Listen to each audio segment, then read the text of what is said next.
நன்றி. ஆண்டவர் நினைப்பூட்டுவார், நினைப்பூட்டுவார், எல்லாரையும் நினைப்பூட்டுவார். நாளைக்கு என்ன இருக்கு, நாளைக்கு என்ன ஜெபம் இருக்கு, இன்னைக்கு என்ன ஜெபம் இருக்கு, எல்லாத்தையும் ஆவியானவரே நினைப்பூட்டுவார். அடுத்த மாசம் என்ன தியான கூட்டம் இருக்கு, அடுத்த மாசம் தியான கூட்டம், ஆண்கள் தியான முகாமுக்கு ஆண்கள் எல்லாம் நினைப்பூட்டி எழுப்பணும். ஆமென், ஆமென், ஆமென். ஹல்லேலூயா, ஹல்லேலூயா, ஹல்லேலூயா. நினைவு கூறும் தெய்வமே நன்றி, நிம்மதி தருபவரே நன்றி. நினைவு கூறும் தெய்வமே நன்றி, நிம்மதி தருபவரே நன்றி. நன்றி இயேசு ராஜா, நன்றி இயேசு ராஜா, உமக்கு நன்றி. நன்றி இயேசு ராஜா, நினைவு கூறும் தெய்வமே.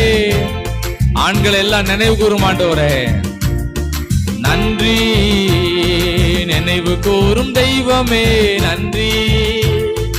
நிம்மதி தருபவரே நன்றி. ஆண்டவர் நினைவு கூறும் தெய்வம், ஆண்டவர் நினைப்பூட்டும் தெய்வம், நினைப்பூட்டும் அபிஷேகம் எல்லார் மேல இறங்கி இருக்கட்டும் ஆண்டவரே. ஸ்தோத்திரம், ஸ்தோத்திரம். ஆமென், ஆமென். இயேசுவின் மூலம் ஜெபிக்கிறோம் பிதாவே. மே மாதம் ஆண்கள் முகாம் எத்தனாம் தேதியில்? மே 1 2 3. அவ்வளோ சிம்பிளாக விஐபி நம்பர் 1 2 3. நினைப்பூட்டணும், ஆண்டவர் எல்லாரும் நினைப்பூட்டணும். முன்னால் ஐக்கியத்துக்கு வந்திருப்பாங்க, ஐக்கியத்தில் ரட்சிக்கப்பட்டிருப்பாங்க, அவங்க பல இடங்களில் இருப்பாங்க. அவங்கள யார் தான் நினைப்பூட்டணும்?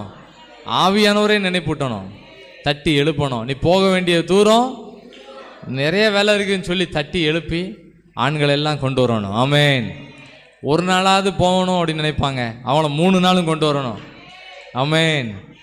ஒரு நாளாவது போகணுன்னா எவ்வளோ தான் கிடைக்கும்? பிறகு அரை நாள் தான் கிடைக்கும். 3 நாளும் அவங்க வரக்கூடிய அளவுக்கு ஆண்டவர் அவங்கள தட்டி எழுப்பும்படியாக நம்ம ஜெபம் பண்ணியிருக்கோம். அதுக்கு ஒரு அபிஷேகம் என்ன பண்ணப்படுது, தேவைப்படுது. அபிஷேகம் இருந்ததுன்னா வந்துடுவாங்க.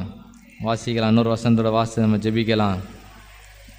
ஏசாயா தீர்க்கதரிசன புஸ்தகத்தில் ஆமென், ஆமென்.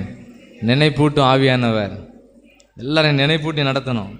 59ஆம் அதிகாரம் 21ஆம் வசனத்தை வாசிப்போம். ஏசாயா 59ஆம் அதிகாரம் 21ஆம் வசனம்.